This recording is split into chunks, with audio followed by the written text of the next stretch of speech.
Hi, my name is Stephanie and I teach people about the Okinawan lifestyle. So today I wanted to talk about this Okinawan proverb that says, Isha hanbun, yuta hanbun. So Isha means doctor and yuta is shaman. And it's really just kind of the Okinawan idea that you see in Ayurveda and a lot of indigenous cultures around the world. Any illness that you are experiencing, you need to kind of see both the doctor and the shaman.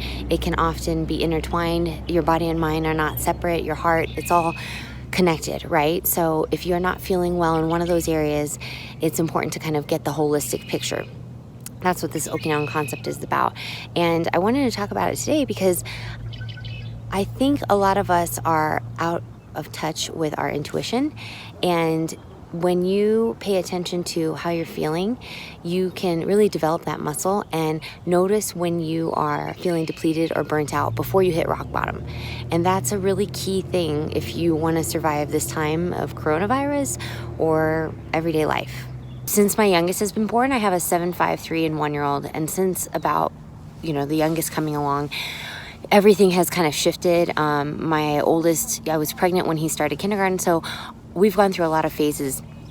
And with that, I've just felt off. My body has been really aching in different ways, and some things I can't really put my finger on it. That's what intuitive kind of knowing is, right? Like I can't put my finger on exactly why I knew I wasn't myself, but I was doing everything that I know to do, which is, I was not ever being inauthentic and sharing on this page, even throughout this difficult time.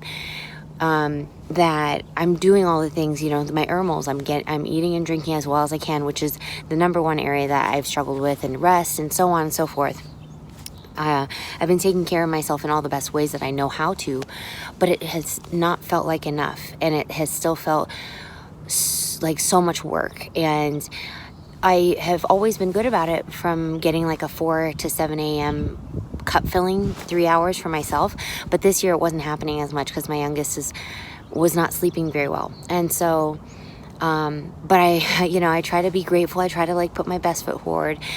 But my body was telling me that it was off. And then my grandmother passed away, my Bachan. Her and I were very close, but she wasn't herself for the last 10 years. So there was a little bit of an acceptance that I had already had. So, when she passed, it was I'd already kind of been leaning on my mother-in-law a little more, because I really was already keen to the fact that this isn't a one-woman job. And if it is, and by that I mean just mothering 4 children and running a household and whatnot, I'm a stay-at-home mom. Well, I work from home. I grow this business, in the pockets of time that I have. But that doesn't mean that it doesn't come without a lot of active work, right? So, in fact, that's what it has to come with, because I have to have some boundaries. Anyway, and it just wasn't cutting it, everything I was doing. So when my Bachan passed, I went back to Okinawa because my mother-in-law was the first person that, said to me, well, when are you going to go? I'm going to come help. And it was kind of weird, because we'd already been having conversations about how, from I'm geeking out right now from this anthropological standpoint of what family and child rearing and these years look like for women around the world, especially in the beginning, and indigenous cultures like Okinawa. Lots of multi-generational living, lots of women who are in community with their children, and they're married or they might have partners or whatever, but the bulk of a lot of the lifestyle is reliant on the women banding together. Someone who's good at cooking or child rearing. Like I said, any of this kind of stuff is just not one woman can only do so much. And I think that that's something that a lot of women struggle with, is they try to quantify whether or not they deserve a break, and whether that break is 5 minutes or a 5-day vacation. I don't know, but some struggle a lot. We've really, being a woman comes with a lot of culture of guilt and martyrdom and selflessness and all this stuff. And if you advocate for yourself in any way as a woman, I feel be prepared very quickly and easily to be called a princess, selfish, all these different things. Here I read the book All the Rage, and I say to most women that I talk to, if you are prepared to do something about it, which i.e.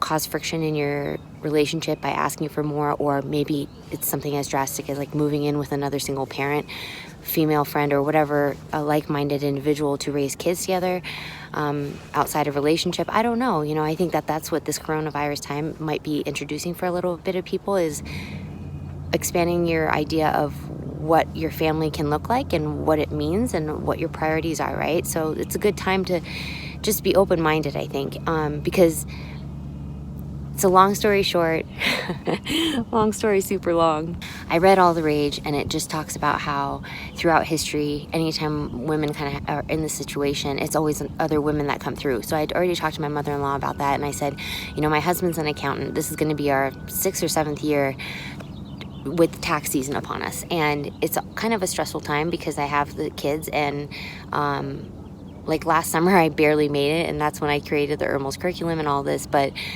I just knew, like, this year I want to do something differently. My grandmother passed and sent me back to Okinawa, and it became clear, like, okay, I need a village, because even, I come from a kind of a strong family of women. There's like tons of aunts, my cousin, and my sister and niece, and all these wonderful, amazing women. And to wake up and have somebody cooking and somebody doing the vacuuming and then somebody playing with the kids, it's just like, it really drove it home for me. And that's what I do, right? I not only am I from Okinawa and was I born and raised and lived it, but I'm also researching it. So like, even in the midst, it's kind of like this weird pan out feeling in a movie where in the midst of it happening, I'm like, oh, this is what the books are talking about. Like, this is like something that we take for granted, but it's necessary. So I came back to the States, and my Bachan, I just have felt her really close. I felt really guided by her. She was a widow.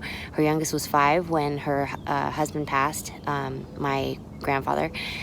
And she raised 5 kids by herself, And then on top of that, I recently found out that my grandfather's mother, so my great-grandmother, was a shaman. And so I've just been feeling like this really strong, like, keep following your gut and keep following your scale of, is your cup full? Are you going to lose it? Because I just feel like, we don't pay enough attention to the fact that raising children in general, but especially during these early years where it's so physically demanding and you're really low on resources of like sleep or whatnot and hands, it's a really great time to be connected to people who can help you. And yes, that comes with awkward conversations and maybe some boundaries, but the benefit is huge. And that's why I called my mom. I called my mom shortly after I got back, and I said, I haven't been FaceTiming you because I don't want you to see my face. I don't want you to realize that, like, I'm having a hard time. Like, every day I don't wake up like miserable, but there's a lot of days where it takes a lot of work, and you don't want to scare your mom over that. But I told her, like, I need you to come, and so she's here. And I haven't really been telling anybody because of this coronavirus time, and there's a lot of racism, there's a lot of judgment, there's a lot of everything, and I just didn't want any of that noise when it's already pretty noisy. So but she's here, and I wanted to share that because I knew that I needed that this time. I knew that it was time. I've lived in the States for 18 years. I've had 4 kids, and she hasn't been able to, nothing has worked out in the past to where she could come, and it was like, no, now is the time.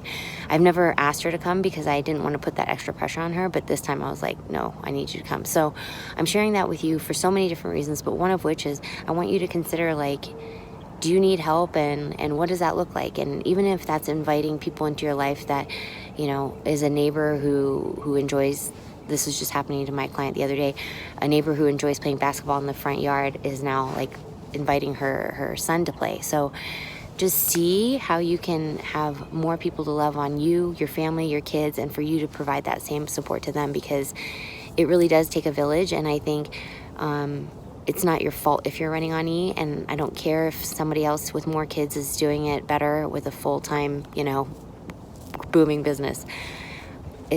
That's the problem, is we put too many contingencies on who and when we're allowed to ask for help, and asking for help is a wonderful thing, and it makes the helper also feel good.